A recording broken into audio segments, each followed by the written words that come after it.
যে এখানে কিছুটা অস্পষ্টতা রয়েছে। যেমন বলেছেন যে ফ্ল্যাটের বেলায় ভবন মালিক জমির মালিককে দিতে হবে 15% ট্যাক্স। এইটা দেওয়ার ফলে আমরা বলতে যারা ফ্ল্যাট কিনবে তাদের উপর চাপ পড়বে এবং আলটিমেটলি আবাসনটা ফেলে যাবে। কিন্তু এটাকে আপনারা কি কমানোর জন্য বললেন নাকি একদম স্টক করার জন্য, সেটা কিন্তু আপনি এখানে বলেন না। আপনারা বলেছেন যে এশিয়ার ভিতরে বাংলাদেশে সবচেয়ে নিবন্ধন ব্যাংক বেশি। এটা কি পর্যায়ে করা উচিত সেটাও কিন্তু আপনারা বলেন না। স্পষ্ট করে বলে দিলে তারা আমাদের সুবিধা হতো যে আপনারা যে 15% যে ট্যাক্স যে মালিকের দিল ব্যর্থ করে, এটাকে আপনারা কি 7% চান নাকি একদম বন্ধ হয়ে চান?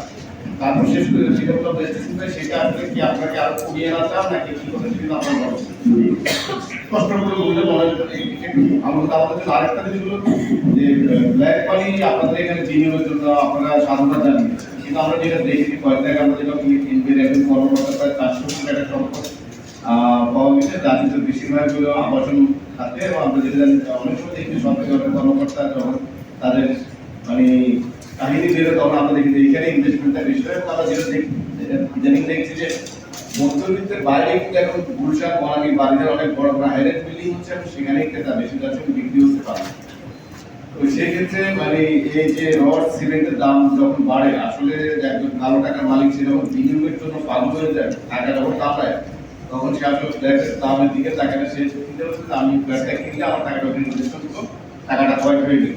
এটা কি আসলে আপনারা যে সমর্থনগুলো দিকে আসলে যৌক্তিক সমর্থন ছিল? জি, থ্যাংক ইউ ভেরি মাচ। আমি আপনার লাস্টে পরে আসছি। প্রথম হচ্ছে যে আমরা কিন্তু বলেছি যে আমরা যে আমাদের এই ইয়েটা জমি রেজিস্ট্রেশন লাগে তার থেকে কিন্তু 7% দাবি করেছি আমরা, 7% করা হোক, যেটা এখন এলাকা বেঁধে 11, 13, 14, 15 পর্যন্ত আছে, সেটা আমরা 7% পেয়েছি। আর ডেভেলপারের ক্ষেত্রে যেটা অলরেডি 15% কিন্তু আছে, 15% কিন্তু আছে যে আমাদের সেমিনারে যে তার 15% ট্যাক্স আমরা পে করছি।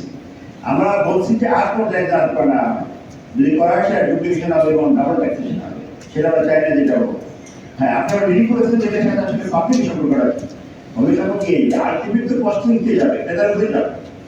কারণ ব্যবসায়ী ডেভেলপার দিচ্ছে যারাই বলে সেটা লস করবে না।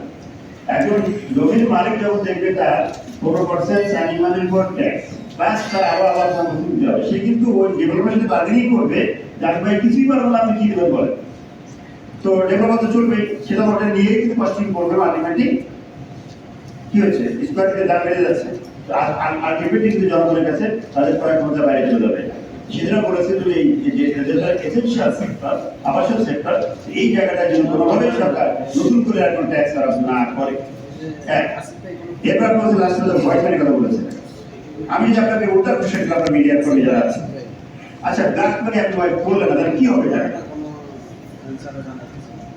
যে টাকাটা বালিশে নিতে আছে, যে টাকাটা আপনি ডয়ারে আছে, যে টাকাটা আলমিরা আছে, আপনি শুধু দিলেন না, তাহলে কি হবে বলেন? হ্যাঁ না না আরেকটা বেতন করা হবে। আপনি ফিনিশ আপনি দেখেন না, আমি আসছি, আমি আপনার কথা আসবে, আমি বলছি যে আপনি শুধু দিলেন না, ঠিক আছে মানলাম, কিন্তু তাহলে অবস্থাটা কি হবে? আমরা কিন্তু একবার আমি বিশেষ করে 24 জেলার অবস্থানের পরে একটা প্রস্তাব দিয়েছিলাম যে একটা কাজ করেন যে 3 দিন সময় দিয়ে সমস্ত 1500 টাকার নোট বাতিল করে দেন, নতুন নোট ছাপান, ওই ব্যাপারে পারেন। তো সেই টাকা যদি করা হতো আইডিয়া ব্যাংকে জমা হতো, নাহলে কি হতো বলেন? আপনার মিডিয়া করে আপনার বলেন তাকে ব্যাংকে জমা দিতে হতো, নাহলে রান্না করে খাওয়া হতো। তারপরে তো 5 দিন কাজ লাগবে, 3 দিন পরে কাজ লাগবে না। এটা কিন্তু এনজয় করা হয়েছিল, আপনার জানা আছে, সেটা কিন্তু করা হয়নি। তাই এই যে প্ল্যাটফর্মে আপনি যদি বের করার সুযোগ না দেন, তাহলে তো এটা আলটিমেটলি দেশের বাইরে চলে যাবে। এবং এখন যে বেগমবাদ আছে ওটা কিন্তু আরো অনেক বন্ধ তৈরি হবে। আমরা চাচ্ছি বেগমবাদ তৈরি না হয়ে দেশের টাকা দেশেই থাকুক এবং গভর্নমেন্ট সেখানে একেবারে ফিনান্স তাকে ট্যাক্স পে করে দিতে হবে, যে ট্যাক্স পে করে সেটাকে আমাদের মূল ধারায় ফিরে আসতে পারে। তো সেই জায়গা থেকে আমরা সাপোর্ট করছি। আর আমি যেটা বলছি নৈতিকভাবে একটা ট্যাক্স দিচ্ছে, একজন দিচ্ছে, আসলে পার্থক্য কি? আসলে ট্যাক্স দেওয়ার মাত্র মধ্যে দিয়ে কিন্তু ব্যাপারে তৈরি সব জায়গা না। এখানে অবৈধ মানি আছে, অন্যায় মানি আছে, চাঁদাবাজের মানি আছে, অনেক ধরনের মানি আছে, সেই টাকাটা মূল ধারায় ফিরে আসবে। এই বিষয়টা আমাদের মাথায় রাখতে হবে।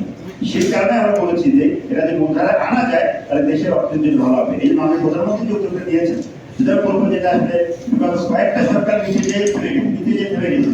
আমি মাননীয় প্রধানমন্ত্রী ধন্যবাদ জানাই যে উনি অত্যন্ত সাহসী উদ্যোগ নিয়েছেন যে ওই ভিতরে মানিকগুলো বেরিয়ে আমাদের ব্যবসায় মূল ধারায় ফিরে আসুন। আমি বলে মানে